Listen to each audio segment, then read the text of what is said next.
Olá, você que nos acompanha aqui pelo Notícias Agrícolas. Eu sou Letícia Guimarães e a gente começa agora mais um boletim falando a respeito do mercado do frango, especialmente quando a gente fala sobre exportação, as grandes oportunidades que o Brasil tem tido desde o comecinho desse ano. O Brasil tem exportado volumes muito interessantes, e quem vai trazer mais informações para a gente a respeito desse desempenho do Brasil na exportação de carne de frango e de novas oportunidades, novos acessos, enfim, né, questões internacionais que podem influenciar no desempenho aqui do Brasil, é o Fernando Henrique Iglesias, que é analista das safras e mercado. Seja muito bem-vindo, Fernando. Olá, é um prazer estar aqui no Notícias Agrícolas em mais uma oportunidade. Vamos falar sim sobre exportação de carne de frango, um setor que realmente tem ido muito bem em 2022, tem tido um desempenho muito satisfatório. E vocês que estão aí nos assistindo, vocês estão acostumados a ver aqui o Fernando sempre falando sobre o mercado do boi, né? Falando de pecuária de corte. Mas quem acompanha o mercado do frango e vê toda segunda-feira os dados de exportação que a gente faz aí toda uma análise, né, Fernando? A gente traz aí esses dados semanalmente, né, vindos da Secretaria de Comércio Exterior do Governo Federal. Geralmente é o Fernando que comenta nos textos, né, que a gente apresenta aqui no Notícias Agrícolas, o que tem impulsionado, né, ou de repente travado as exportações.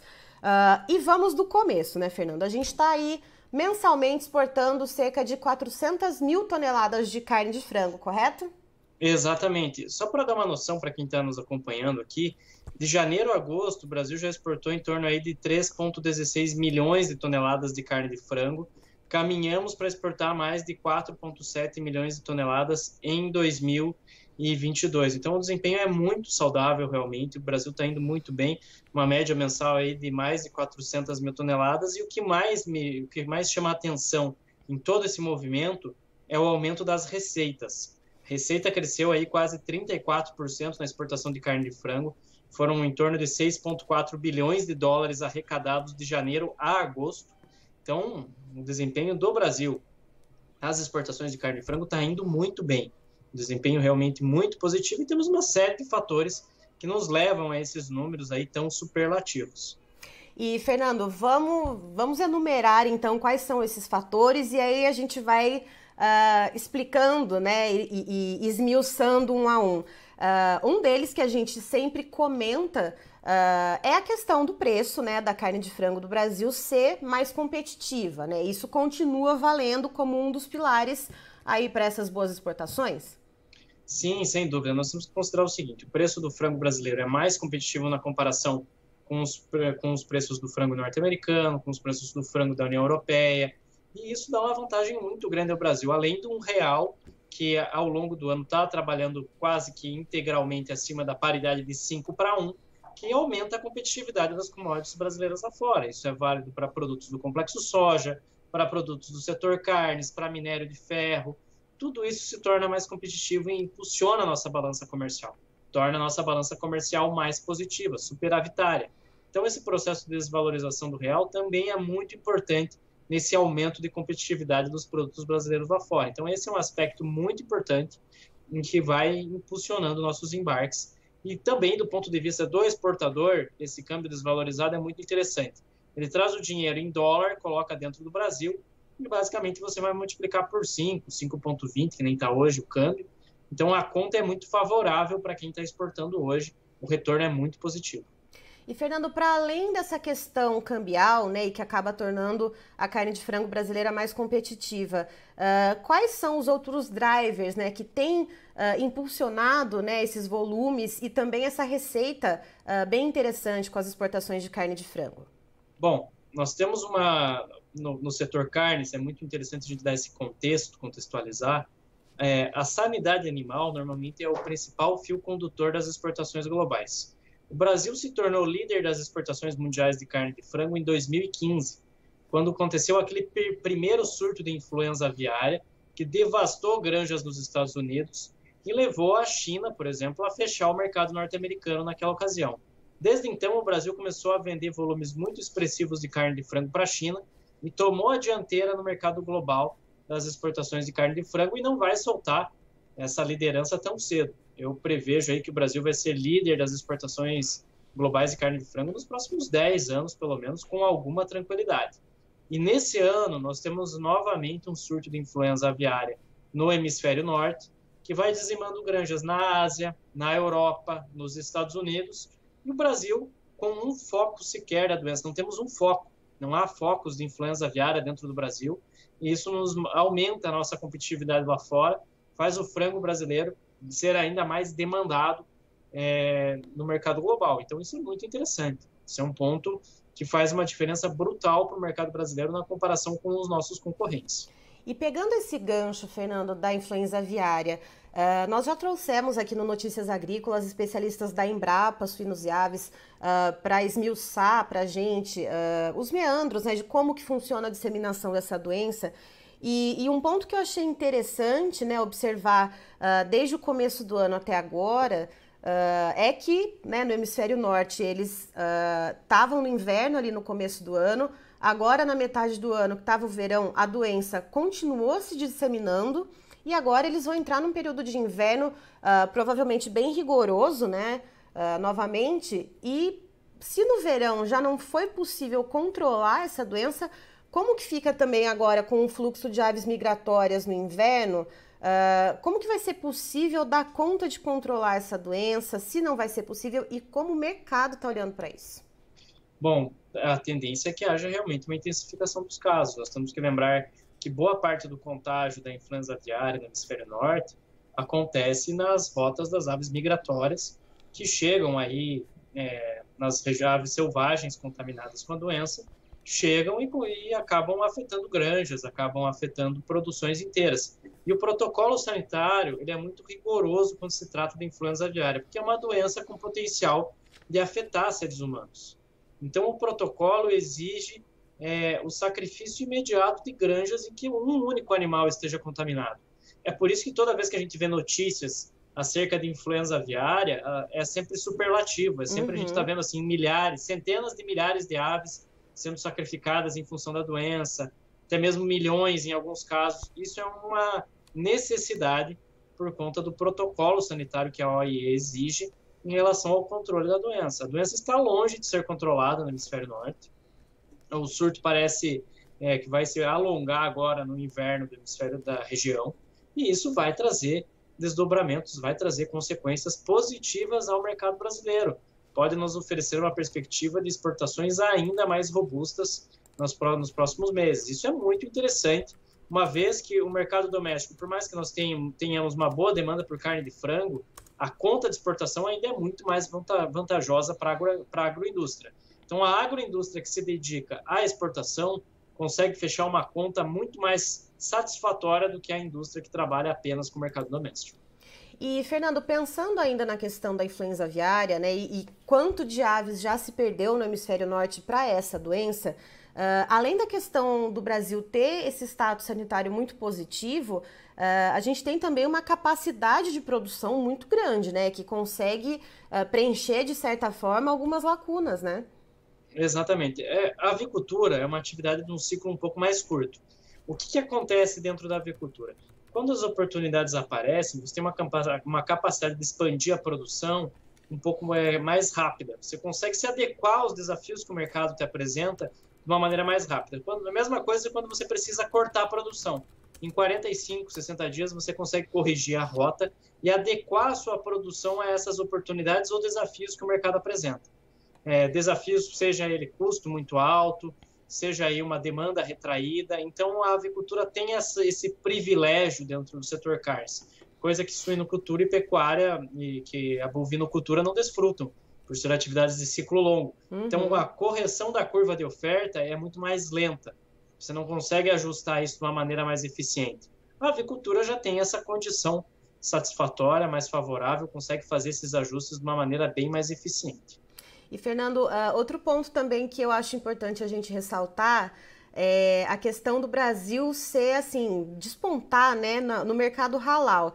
E esse ano a gente tem, né, no Oriente Médio um evento, vamos dizer assim, que vai mexer com corações aí, né, Brasil afora e mundo afora também, que é a Copa do Mundo do Catar.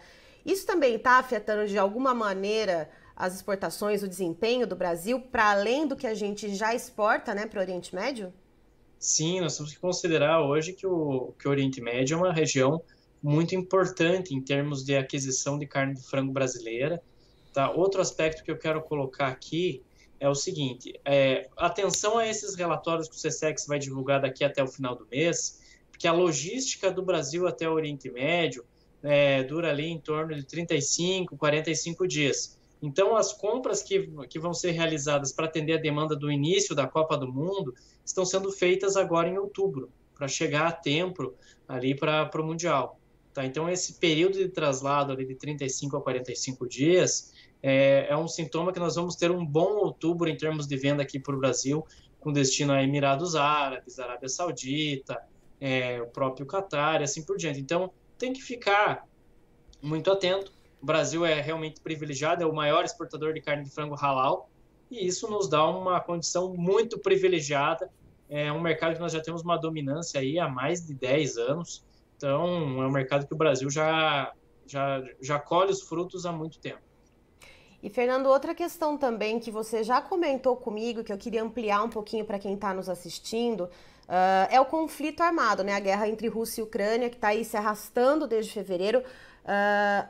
Qual que seria a proporção, né? Qual é a representatividade que a Ucrânia tem ou tinha, né, na produção e distribuição de carne de frango na União Europeia? E que espaço que o Brasil consegue ocupar nesse sentido agora, então, que o país está totalmente voltado para o conflito junto com a Rússia e também está sendo afetado duramente, né? Praticamente destruído. Vamos lá. Quando a gente fala de carne de frango, mercado de carne de frango, nós temos dois grandes exportadores tradicionais, que são Brasil e Estados Unidos.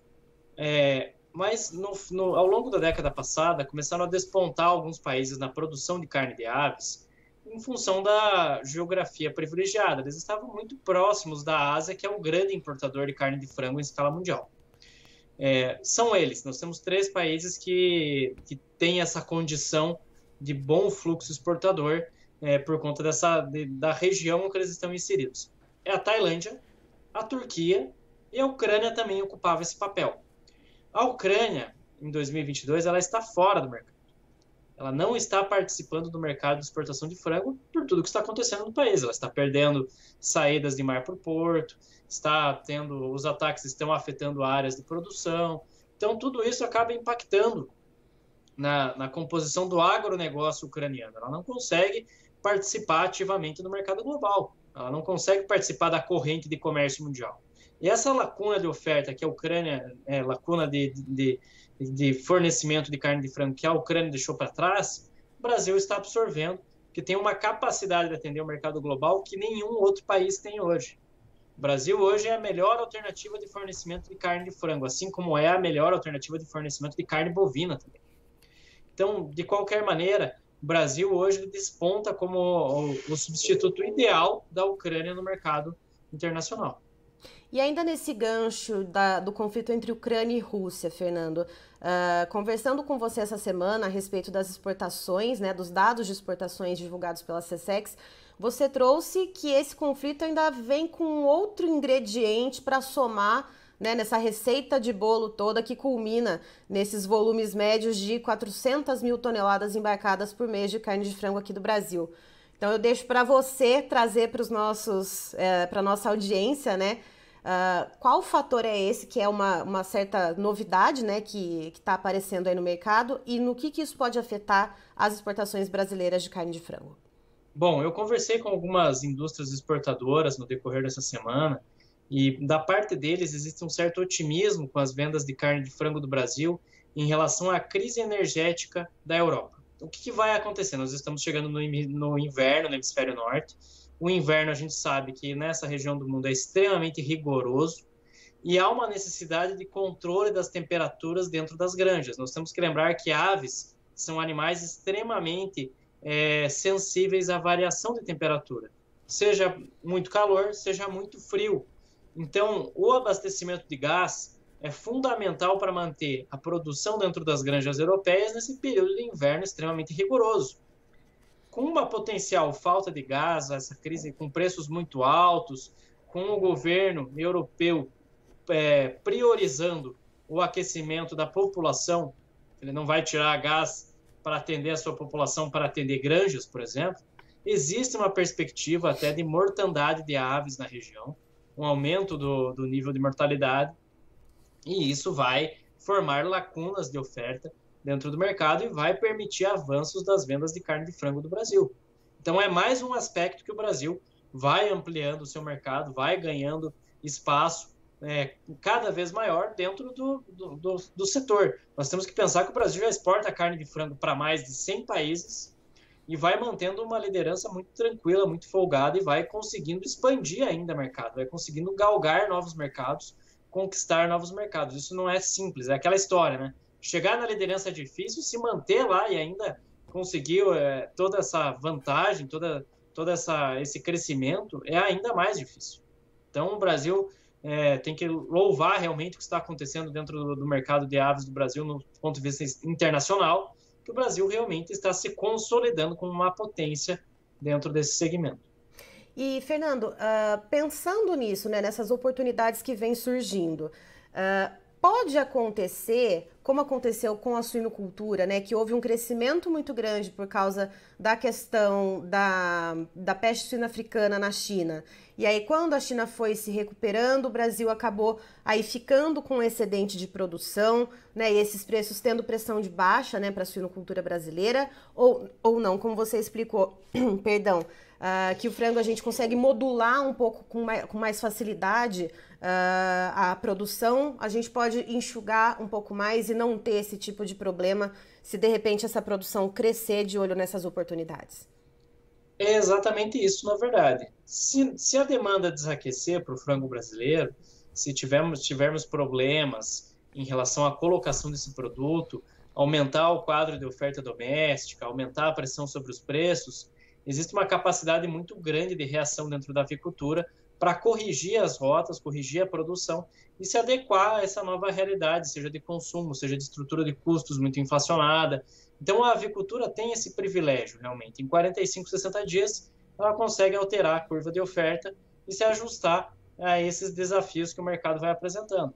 Então, o que nós vemos hoje da suinocultura numa crise gritante, isso o risco de acontecer para a avicultura é muito menor. É muito menor em função dessa agilidade que o setor tem, essa flexibilidade na produção e uma grande capacidade de se adequar, de se ajustar em relação aos desafios que o mercado apresenta. E aí, Fernando, pegando todos esses drivers, né, que estão puxando, né, as exportações de carne de frango, tanto aqueles que a gente já conhece, como a gente falou da questão cambial, de tornar o preço da carne de frango mais competitivo, do Brasil exportar bastante para o Oriente Médio, e a gente tem a questão da Copa, quanto esses outros fatores que são um pouco mais recentes, entre aspas, vamos dizer assim, né, que é a Ucrânia fora de jogo, que é essa questão da crise energética. E aí a gente volta naquela estimativa do Brasil fechar o ano com um volume de 4,7 milhões de toneladas embarcadas. Essa estimativa ela pode ser revista ou não? A gente já está contabilizando aí o que essas novas oportunidades podem trazer. O Brasil pode chegar até 4,75, 4,8 milhões de toneladas no melhor dos cenários, tá? Mas esse número de 4,7 milhões de toneladas ele é bem realista, ele é bem aderente dentro do que o Brasil tem feito ao longo do ano em relação a ritmo de exportação. Então, já é um desempenho fantástico, desempenho a ser elogiado. É muito difícil, por exemplo, do Brasil alcançar, nesses últimos 3 meses do ano, uma exportação de 5 milhões de toneladas, por exemplo. Pouquíssimo provável que isso aconteça, mas de qualquer forma o desempenho já é muito saudável, muito positivo. O Brasil caminha a passos largos aí para um resultado extremamente positivo dentro das suas exportações. Então, já é algo para se comemorar realmente. Ou seja, se a gente chegar aí nesse volume, então, de 4,7 milhões de toneladas, o Brasil vai ter feito barba, cabelo e bigode na exportação de frango, né? Sim, exatamente. E reforço aqui mais uma vez. O frigorífico que está operando no mercado de exportação tem uma capacidade de formação de receita que os frigoríficos que só operam no mercado doméstico não têm hoje. Tá? Então, isso vai aumentando esse desequilíbrio, essa disparidade entre frigoríficos exportadores e não exportadores. Isso não acontece apenas com o mercado da carne de frango. Nós vemos isso também para exportação de carne suína, para exportação de carne bovina. Esses mercados vão fazendo com que as exportações se tornem cada vez mais um foco dentro da agroindústria brasileira. Certo, Fernando, muito obrigada pelas suas informações. Você é sempre muito bem-vindo aqui no Notícias Agrícolas. É a nossa figurinha carimbada, né? Tá no vídeo, tá no texto, tá em todo lugar aqui com a gente. Bom, eu que agradeço, é sempre um prazer participar. Estou sempre disponível para falar para essa audiência, então sintam-se à vontade para me chamar em mais oportunidades que eu vou atendê-los. Tá aí, estivemos então com o Fernando Henrique Iglesias, que é analista das safras e mercado, nos trazendo então uma explicação, né, de vários fatores que têm impulsionado as exportações de carne de frango brasileira. Então, segundo ele, a gente tem uma média exportada por mês de cerca de 400 mil toneladas, o que são volumes excelentes e também uma receita crescente. Lembrando que tem a questão cambial que influencia bastante na competitividade do preço da carne de frango brasileira, o que é muito atrativo para os importadores e que o Brasil também exporta para mais de 100 países. Então, não tem uma dependência muito grande, né, de um país ou outro. A gente tem as exportações muito pulverizadas. E puxando pelos ganchos que o Fernando trouxe, que vem otimizando, né, as exportações de carne de frango brasileira, para além da competitividade do preço, a gente tem as exportações halal, que já são uma realidade do Brasil, de ter um desempenho muito bom nessa área, de exportar para o Oriente Médio, mas esse ano a gente tem a Copa do Mundo no Catar, ou seja, né, um fluxo de pessoas circulando por ali que vai ser maior, ou seja, demanda também crescendo e o Brasil exportando mais para aquela região também. Temos também o conflito armado entre Rússia e Ucrânia, que já vem acontecendo desde o mês de fevereiro. A Ucrânia era um grande produtor de carne de frango, está totalmente agora voltado, né, para esse conflito armado, então está fora do jogo e o Brasil tem aí, fica de olho em tudo que está acontecendo e tem capacidade de suprir lacunas. Tem também a questão da influenza aviária que tem atingido o hemisfério norte e isso não é de agora, isso vem desde o começo do ano. É uma doença tipicamente que acontece no inverno, né, no hemisfério norte. O Brasil, graças a Deus, não tem problema nenhum com essa doença, não temos foco algum de influenza aviária, temos um status sanitário muito bom aqui para a nossa produção de proteína animal. E agora, como essa doença ela não conseguiu ser controlada no período do verão, que foi o que passou agora a estação do ano por lá, agora a gente está prestes a entrar no inverno lá no hemisfério norte novamente e, segundo o Fernando, a tendência é de uma escalada nos casos da doença, ou seja, mais oportunidade para o Brasil exportar carne de frango. E soma-se a isso mais um ingrediente que também está ligado ao hemisfério norte e também a guerra entre Rússia e Ucrânia, a crise energética em relação ao fornecimento de gás natural para a União Europeia.